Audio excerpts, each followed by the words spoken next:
অনেক অনেক আগের জামানায় তিনজন যুবক তাদের কর্মসংস্থানের জন্য বেরিয়েছে। পথিমধ্যে তারা গুপ্তধন পেয়েছে। কি পেয়েছে? 4টা স্বর্ণের টুকরা পেয়ে তো মহা খুশি, আমরা বেঁচে গেলাম, আমরা ধনী হয়ে গেলাম, আর জীবনে আমাদের দুঃখ নাই, কষ্ট নাই। এবার মানুষ 3জন, স্বর্ণের টুকরা 4টা, একটু ঝামেলা হয়ে গেল না? 4 জনে 4টা পাইলে ভালো হইতো না? মানুষ কয়জন? স্বর্ণের টুকরা কয়টা? 4টা। এবার তারা বলতে লাগলো আমাদের প্রচন্ড ক্ষুধা পেয়েছে। একজনকে বলল তুই বাজারে যা, বাজার থেকে রুটি কিনে নিয়ে আয়। সে রুটি কিনতে গেল, আর এই 2জন মিলে ভাবতে লাগলো শয়তানের ওয়াসওয়াসায় পড়ে একটা কাজ করি, যেটারে রুটি আনতে পাঠাইছে ওটারে যদি শেষ করে দিতে পারি, মানে ওটার কেল্লা যদি ফতে করে দিতে পারি, তাহলে তো আর ভাগাভাগির কোনো কাজ নাই। স্বর্ণ 4টা, তুই পাবি 2টা, আমি পাবো। আর যে রুটি আনতে গিয়েছে সে মনে মনে ভাবে রুটিতে যদি বিষ মাখায় নিতে পারি। দেখছেন খেলা? আল্লাহ, রুটিতে কি মাখায় নিতে পারি?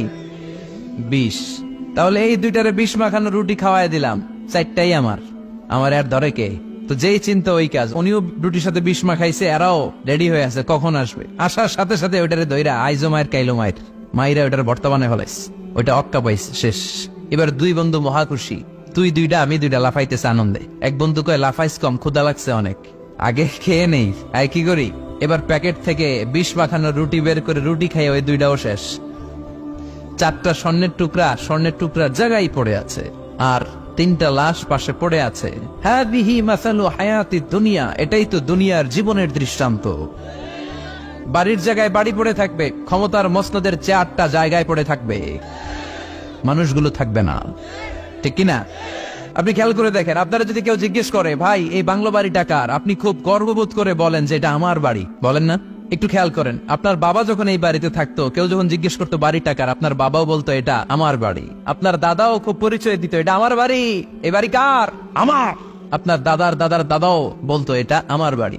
আপনি মরে গেলে এই বাড়িটাই, যেটারে আপনি আমার বলে আগলে রাখতেন, আপনার ছেলে তখন শুরু করবে আমার কথা। কন বিষ্ণু বললেন লাউ আন্না লিকুল্লি ইবনি আদম ওয়াদিয়ান মিন যাহাব, পৃথিবীর প্রত্যেকটা মানুষকে যদি আল্লাহ একটা করে স্বর্ণের পাহাড়ের মালিক বানিয়ে দেয়, আহাব্বা আইয়াকুনা লাহু ওয়াদিয়ান, সে আরো একটা স্বর্ণের পাহাড়ের মালিক হওয়ার চেষ্টা করবে।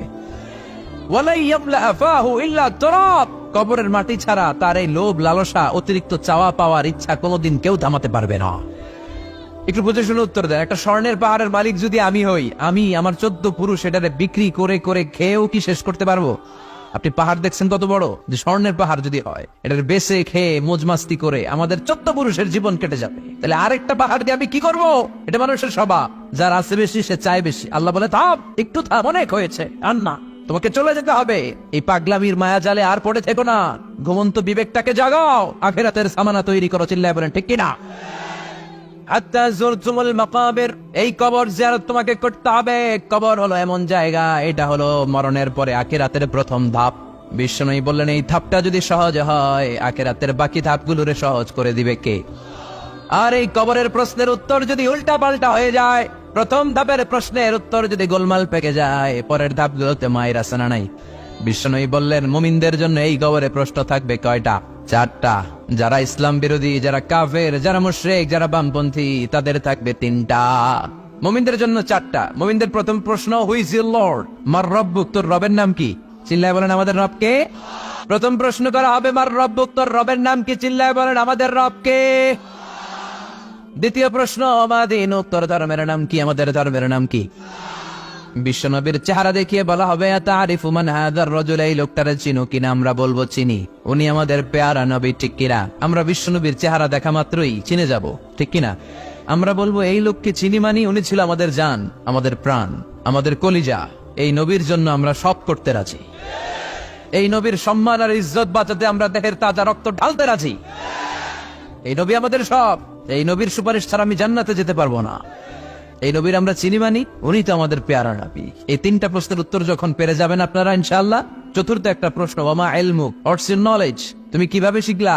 তুমি কি নকল করে শিখেছো না জেনে বুঝে? আপনাকে বলতে হবে কোরআন থেকে জেনে, হাদিস থেকে মেনে মেনে আমি শিখেছি।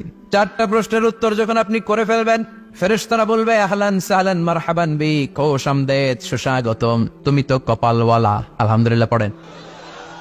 ইফতাহু লাহু বাবুন ইলাল জান্নাহ, তার কবর থেকে জান্নাতের দিকে একটা দরজা খুলে দেয়া হবে। ওয়া ইফসাহু লাহু কবরুহু 70 যিরান, তার কবরটারে 70 হাত লম্বা বানিয়ে দেয়া হবে। ওয়া ইউলবাসু মিন লিবাসি আহলিল জান্নাহ, জান্নাতের 2টা পোশাক তার গায়ের মধ্যে পরিয়ে দেয়া হবে। এরপরে ফেরেশতারা বলবে নাম কানাউমিল আরুস, ঘুমাও। বাসর রাতে বর যেমনি কনেকে নিয়ে প্রশান্তির ঘুম দেয়, আনন্দের ঘুম দাও, ঘুমাও। আপনি আরামসে ঘুমাবেন, আলহামদুলিল্লাহ পড়েন।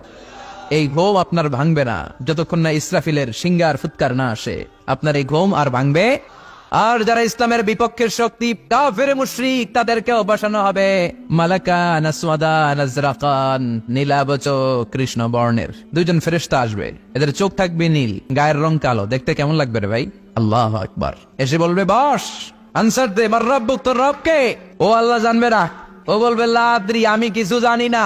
আমি ভালো মানুষ, আমারে মাফ করে দেন, আমারে ছাইরা দেন, আমি জানি না রব কে। কয় দাঁড়া, আর দুইটা বাকি প্রশ্ন, এরপরে দেখাইতেছি ফাইনাল খেলা। দ্বিতীয় প্রশ্ন, মা দিন তোর ধর্মের নাম কি? কয় জানি না, মাফ করে দেন। লা আদরি, আমি ধর্ম টর্ম জানি না, আমি তো চিয়ার্স করতাম, চিয়ার্স। আমি ড্রিঙ্কস খাইতাম, আমি ধর্ষণে সেঞ্চুরি করতাম, আমি শাহবাগের মঞ্চে উঠে ইসলামের বিরুদ্ধে ভাষণ দিতাম। সে পাগলের মতো বলবে লা আদরি, আমি কিছু জানি না, আমি কিচ্ছু মনে করতে পারছি না, কে আমার রব? আমার কিছু মনে নাই, আমার জীবনটা আমি ডেডিকেট করেছি ইসলামের বিপক্ষে, আমার জীবনটা আমি শেষ করেছি কোরআনের বিপক্ষে। দুইটা প্রশ্ন শেষ, বাকি কয়টা? এবার বিশ্বনবীর চমৎকার নূরানি চেহারাটা দেখিয়ে বলা হবে আতারিফু মান হাযার রাজুল, এই লোকটারে চিনো নাকি? সে বলবে আমি এই লোকটারে চিনি না, আমার দলের লোকেরা যা করতো, নাস্তিকরা যা করতো, আমিও তাই করতাম। সবাই লোকটারে গালি দিত, আমি ওই লোকটারে গালি দিতাম। আমি এই নবীর বিরুদ্ধে ব্লগের মধ্যে উল্টা পাল্টা লিখতাম, আছে না নাই? ফেরেশতারা বলবে লা দারাইতা ওয়ালা তারাইতা, তুই তো পোড়া কপাল, তুই তো একটা প্রশ্নের উত্তর করতে পারলি না। ফায়ুতরাকু বিমাতারিক মিন হাদিদ, লোহার হ্যামার দিয়ে এবার পিটিয়ে পিটিয়ে ওর গায়ের গোশতগুলো থেতলে ফেলা। ওয়ায়ুকালু লিল আরদি, জমিনকে বলা হবে ইলতাইমি, ও কবরের জমিন, কবরের মাটি, দুই দিক থেকে তুই চাপা দে। কি দে? দুই দিক থেকে চাপা মার, এক একটা চাপার চোটে পাদরের হাড়গুলো ভেঙে টুকরো টুকরো হয়ে যাবে।